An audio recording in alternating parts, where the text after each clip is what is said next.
Otep à tous, bien-aimés frères et sœurs. Nous, les Africains, en particulier les Congolais,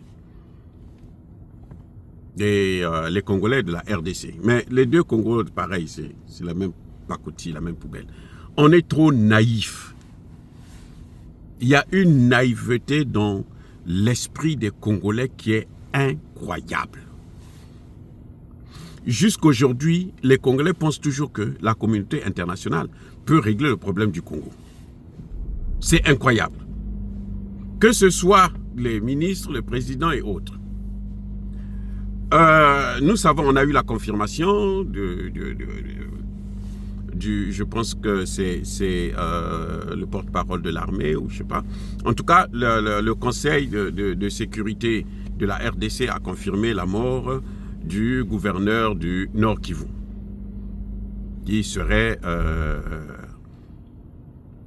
abattu, attaqué sur le terrain par soit. On ne sait pas encore. En tout cas, on ne nous a pas donné des preuves. Il y a plusieurs versions qui circulent. On dit qu'il était considéré comme traître et ce sont les Congolais eux-mêmes qui l'ont abattu, un de ces hommes qui l'a abattu. On dit qu'il serait venu demander encore un repli tactique pour laisser saquer et puis il a été abattu. On dit aussi qu'il a été, et d'autres disent que c'est parce que il y a eu une embuscade où les gens croyaient qu'il était...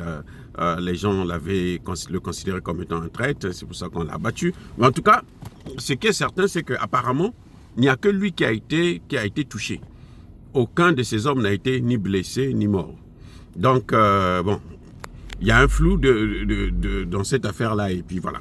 Bref, mais en tout cas, ceux qui ont mené l'opération, ça a été fait de façon, mais alors professionnelle.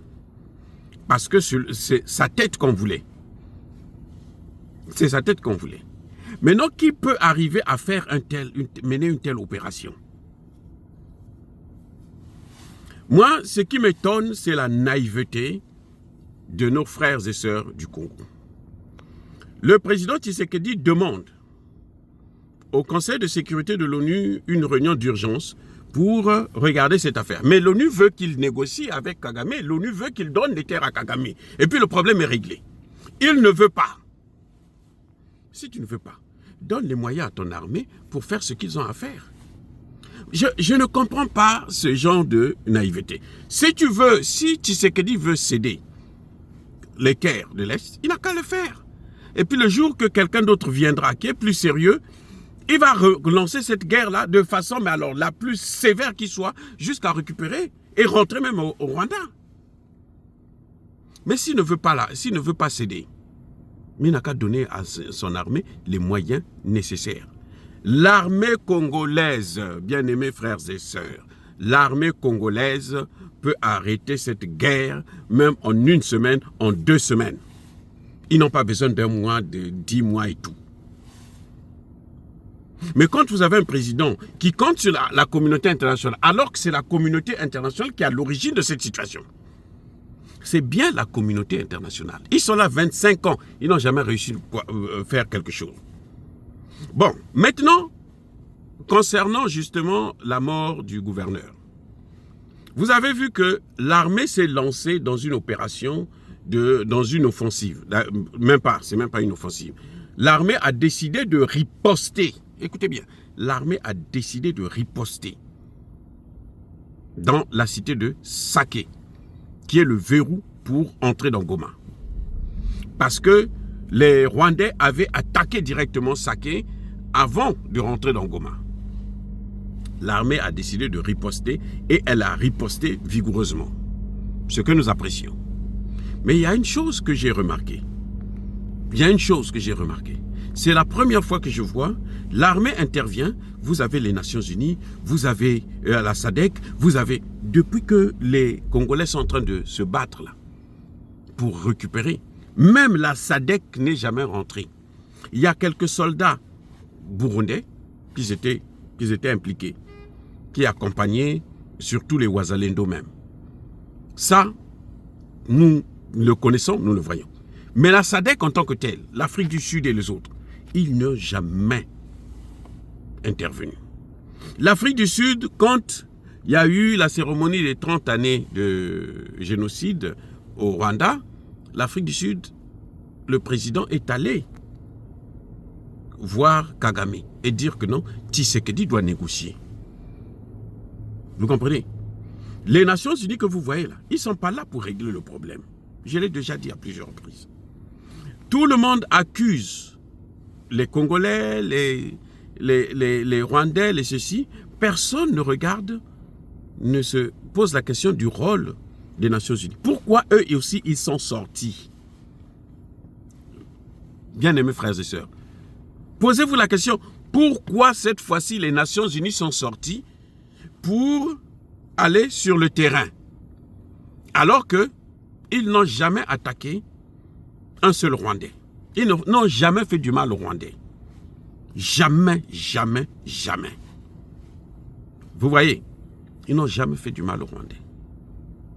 Parce que les Nations Unies que vous voyez là, c'est l'Occident.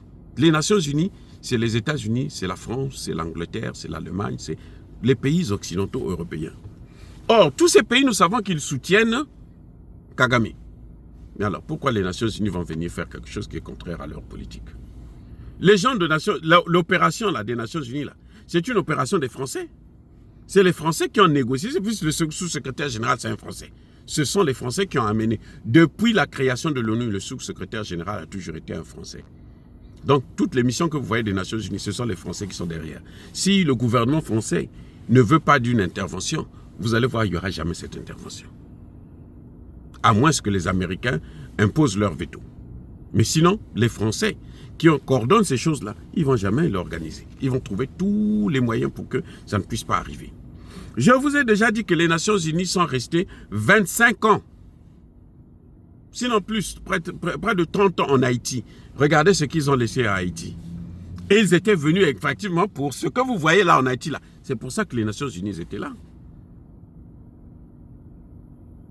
Donc, quand je vois les Congolais toujours compter encore sur les Nations Unies, je me dis, mais il y a un problème sérieux. Personne ne se pose la question de savoir, mais attendez. Mais si c'était les Nations Unies qui ont tué ce type-là, le gouverneur, vous croyez qu'ils vont mettre une pancarte, ah, nous l'avons eu? Vous croyez?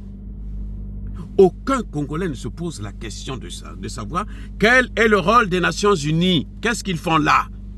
Le président Tshisekedi lui-même, il faut lui poser la question de savoir pourquoi il ne veut pas que ces forces-là puissent quitter la RDC. Pourquoi Tshisekedi ne veut pas que les Nations Unies partent de là? Les Français ont même demandé à ce que leurs ressortissants quittent Goma. Mais pourquoi les Nations Unies qui ne font rien? Pourquoi ils ne partent pas? Mais s'ils sont là, c'est pour quelque chose. Pourquoi les ONG? Les Américains, Trump a dit qu'il ne va plus financer. J'espère que ces ONG vont plier bagage pour repartir. Ce sont les ONG qui ont chassé le prédécesseur de Chirimwani, le gouverneur là. Ce sont les ONG occidentales qui ont dit non, non, non, on ne veut pas le voir. Il faut qu'il parte. Ils ont tout fait pour que Tshisekedi puisse le rappeler à Kinshasa. Maintenant, Chirimwani, cette fois-ci, lui, ce qu'ils ont fait carrément, on l'a neutralisé. On l'a neutralisé. Posez-vous la question de savoir qui arrive toujours, qui est en contact avec les Congolais qui sont sur le terrain et les Rwandais qui sont sur le terrain. Qui est en contact avec eux? Vous croyez que c'est Kagame? Kagame ne peut pas faire tout ça. Kagame, un, il n'a pas d'argent. Deux, il n'a pas les moyens, les informations et autres. Donc, qui peut faire ça? Qui d'autre peut faire ça? Qui a les moyens pour corrompre tout ce monde-là? Qui est en contact permanent avec tous ceux qui sont sur le terrain? Pourquoi ils ont choisi Goma pour aller s'installer dans le Kivu? Pourquoi ils ne sont pas restés à Kinshasa? Mais c'est pour être en contact avec ceux qui agissent sur le terrain. Quand vous voyez que les Congolais font défection, mais c'est parce qu'il y a quelqu'un qui les pousse à faire défection. Et ce quelqu'un-là, il est où? Il est forcément dans l'Organisation des Nations Unies. Maintenant, ma question, c'est pourquoi Tshisekedi ne veut pas faire partir les Nations Unies? Là, bon, je ne peux pas répondre sur ça, mais en tout cas, chacun de nous peut réfléchir, se poser des questions Et puis, on va voir. Soyez bénis.